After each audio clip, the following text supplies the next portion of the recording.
Well, welcome, guys, to the Collector's Edge Minerals, Golden, Colorado. Thanks very much, Steve. Yeah. Great to see you. Thanks Pleasure for to see having you us. both. Good to see you, Christopher. It's always Glad to see fun. you, Dave. Fun to see the What's Hot in Tucson crew. Yep. You know, Well, it's even more fun to see what you've got that's hot. Yes. And on top of that, I've got to say, I know this is a new location to you guys, and you walk into this room and it's just pow. Like it really Thank lights you. up, and I'm really excited to see what you guys have. Thank you so much. Well, we had the luxury this year of a few days to set up. And so instead of a few hours, we were able to do a little bit more planning than we might normally do. And so we were able to put together a case of some pretty spectacular tourmalines here, including beautiful Malcan tourmaline from Russia. We call it the Trident. Bicolored star out of the Pedernera mine in Brazil, and all sorts of other Pedernera tourmalines, beautiful piece here and here, and other locations from around the world, some Afghani specimens as well, and just exciting tourmaline specimens, kind of eye candy for those who are coming to the Tucson Fine Mineral Gallery for the first time. And I have to say, Collector's Edge always does such a great job with eye candy, because you guys have the rhodochrosite. I mean, how can you not just love that? Your eyes light up, you walk into the room and Thank boom. you so much. And we're digging up there. So as we head that way to look at some rhodo, there's also a case of some pretty incredible burl specimens as well. Medina burls on the far end, aquamarines from Medina in Brazil. Incredible Cosquez emerald on calcite here, and a few heliodors from the Ukraine. And the most insanely pink morganite. Isn't that something? Just, Yeah. you see it from across the room. That's out of the Keith and Mona Proctor collection, and we're handling that for them, and just an incredible, deeply saturated morganite. But Collector's Edge, as you know, is famous for mining rhodochrosite in Colorado. Yeah. And started out mining at the Sweet Home Mine 1991 through 2004. And then Brian felt like there was still a little bit of rhodo left in the ground there. And so in 2016, we started mining at the Detroit City Portal, a brand new mining portal. And we have been fortunate enough over the last few years to pull out some really spectacular cherry red rhodochrosite from the Detroit City Portal. And so this is a mixture of both old and new specimens. And this past year, 2021, we were not that fortunate to find a lot of open fractures filled with rhodo crystals. It was a little bit of a quiet mining year. All of the vein structures had rhodo in place within the vein, but it was filled solid. The veins just didn't open up into pockets.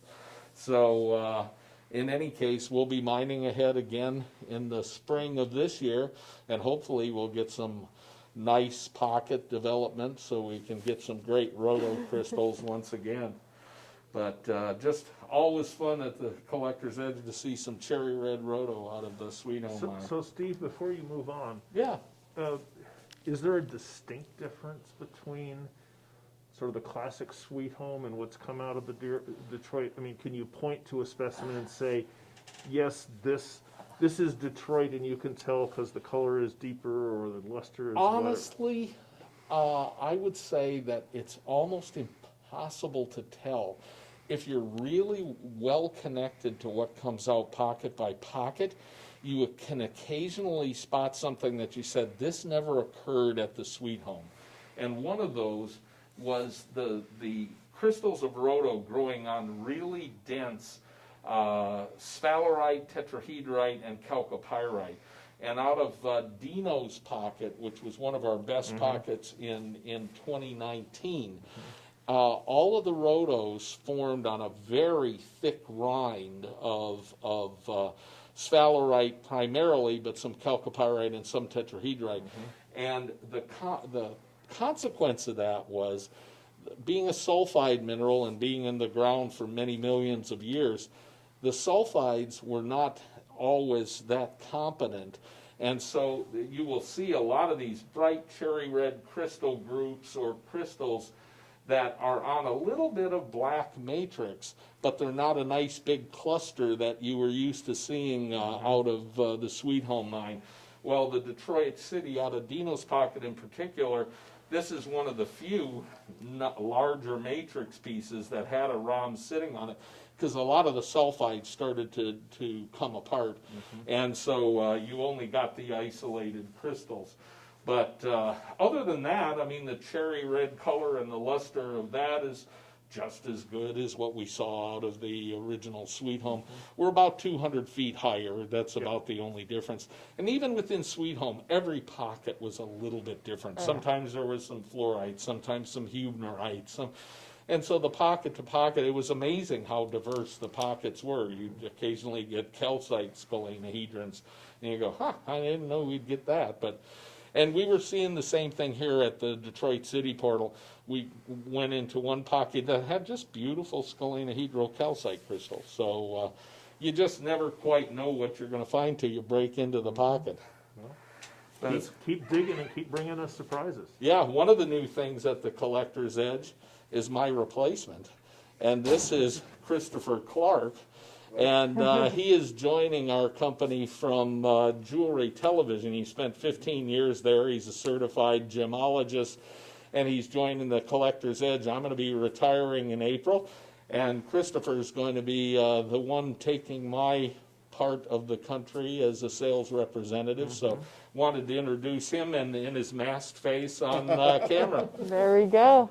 So. Big shoes to fill, Chris. Absolutely. I mean, I got these. He's feet, but looks like he got the shoes. It's He's got the hard. shoes. It's still going to be hard. We're fortunate enough to being able to continue to mine at the Elk Creek deposits in Meade County, South Dakota. And this is the production from the late summer of 2021. And every year they get a handful of concretions in the mining that turn out to have the potential to yield specimens.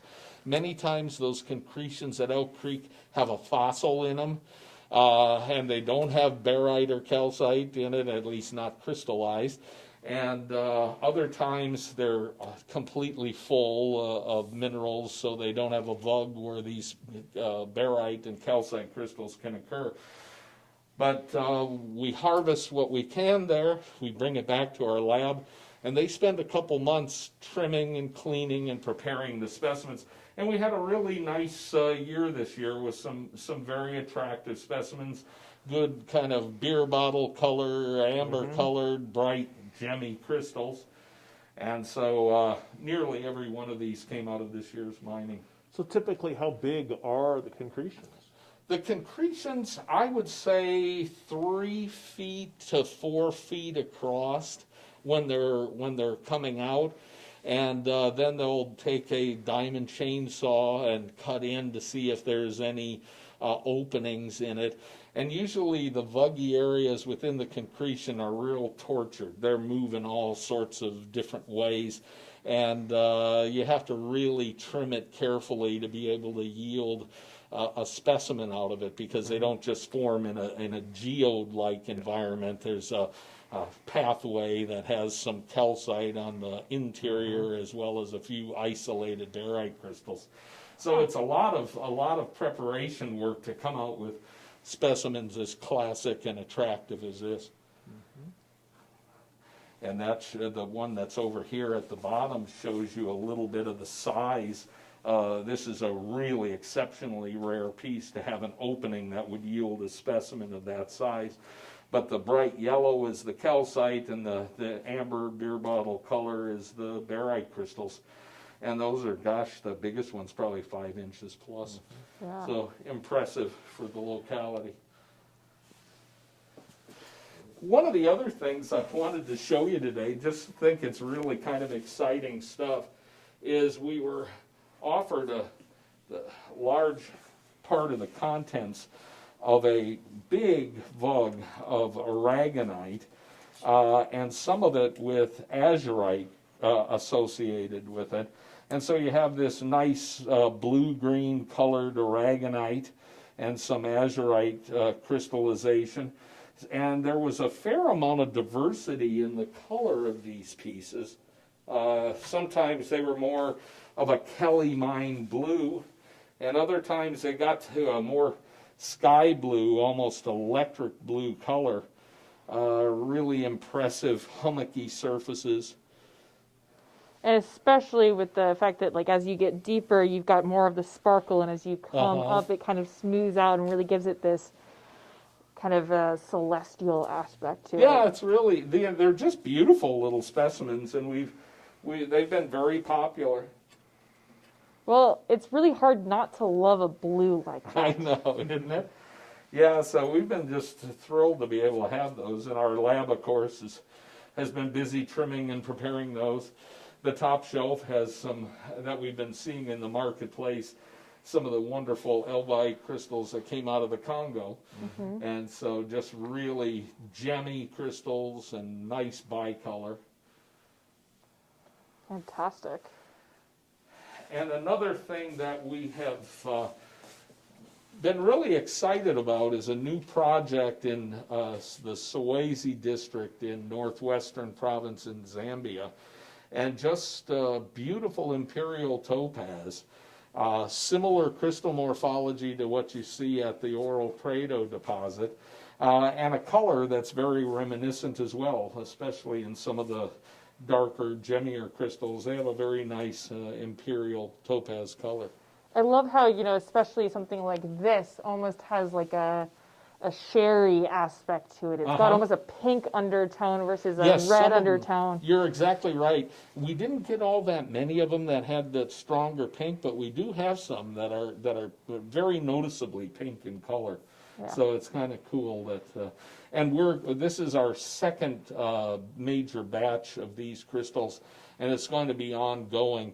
We've seen some with cross sections of, gosh, I'd say almost 3 centimeters across. So we expect to find somewhat larger and longer crystals. A lot of this material is going to be cut. So I suspect some of the gemmier, bigger crystals may not be coming to the U.S. as crystal specimens right now. But, Don't hurt me like that. But they're really kind of an exciting new project, and we're getting a number of the pieces. They've been very popular in the marketplace. There's an aspect of it reminds you of almost a Tucson sunset with that pink to gold transition. That's a good point. I like them a lot. They're a fun color. Granted, I'm definitely partial to imperial topaz, so we better get away from that before I fall in love with something. I wanted to make a quick mention that we also have had what we're calling the 5th pocket of wolfenite and mimetite from the La Morita mine. And these are distinctly lighter yellow mimetite and brighter yellow wolfenite crystals. And you'll see a handful of those sprinkled in amongst ones that occurred in pockets 1 through 5. So right now, nobody's digging for them as far as I know, and our partners in that project have not been doing anything since they pulled out the most recent specimens here. But they have really great luster on the wolfenite, good transparency, and a nice vibrant color. Yeah, that yellow is almost reminiscent of the yellows from Santo Eulalia. Very close. Very close. That piece on the upper Yeah, right. that And really. then that yellow is getting pale enough on the mimetite that some of these things have been analyzed and they turn out to be phosphohedaphane. Is that right? So you're actually kicked into another whole species. Isn't that interesting? Well, that's a great point. Yep, so we've been excited to be on this project for a couple of years now, and just been some spectacular production of wolfenite from a barite mine, of all things. You don't really expect this kind of blessing of beautiful crystals from a commercial barite mine. Well, remember, it started out as a silver mine. Yeah. And then it became a barite mine. And then it became a wolfenite mine. There you go. So what's next? What's next? Phosphohedaphane. The world's best. And one of the other things I wanted to highlight is brand new for us. These are Paraiba Tourmalines from the Brazil Paraiba mine. And there's 3 different locations. I'll open this up a little bit more so you can get a good shot. There's 3 different locations in Brazil for copper-bearing elbaite, Paraiba tourmaline. And this is one of the 3. It's the largest of the 3 locations, and they call it the Brazil Paraiba mine. And it's the Mulungu site in Rio Grande do Norte, Brazil. And we've been very fortunate to work directly with the mine owners and their representatives, both on marketing the specimens, but also helping to prepare the specimens. They do some initial preparation in Brazil, and then we finish them up here in the States. This material was found nearly 2 decades ago, and they didn't do anything with it. They just held it off to the side. These crystals were more or less like the emeralds we were marketing out of Kajam mine in Zambia, in that they were completely surrounded by quartz. And then we had to very delicately remove the quartz from around the cuprian-rich tourmalines.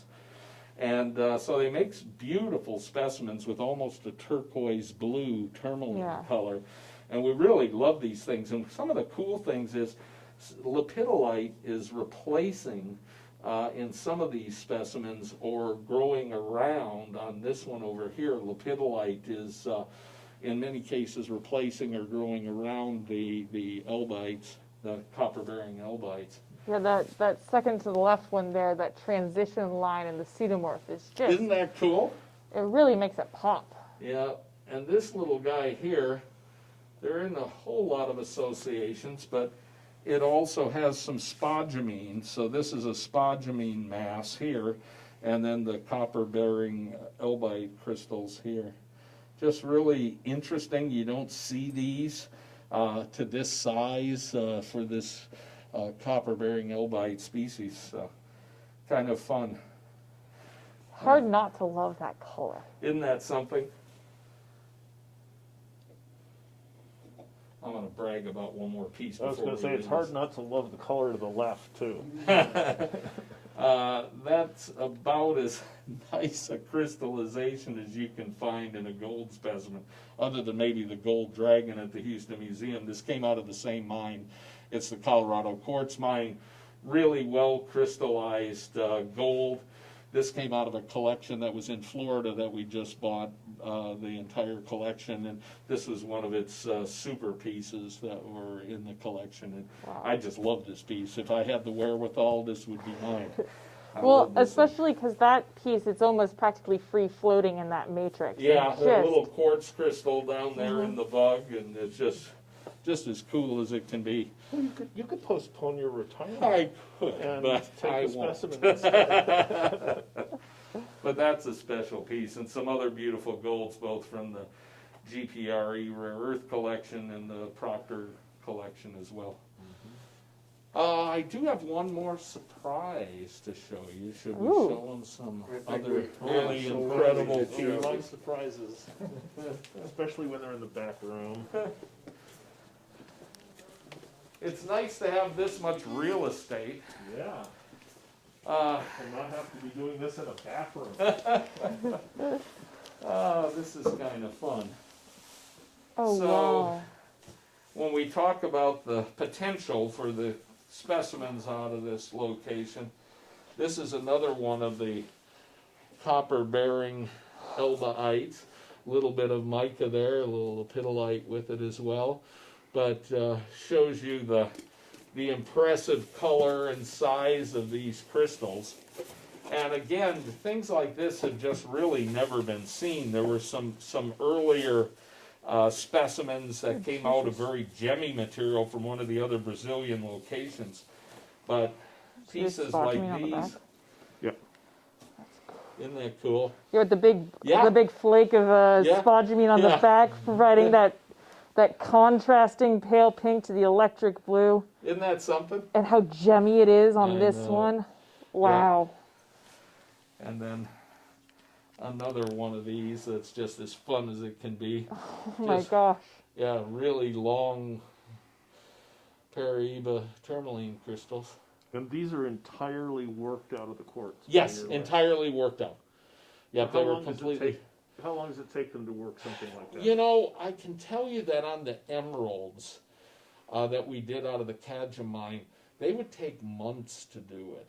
It's done both with micro pneumatic tools and with air abrasives and with taking lots of care to stabilize in between each step. So it would take months to prepare specimens like this.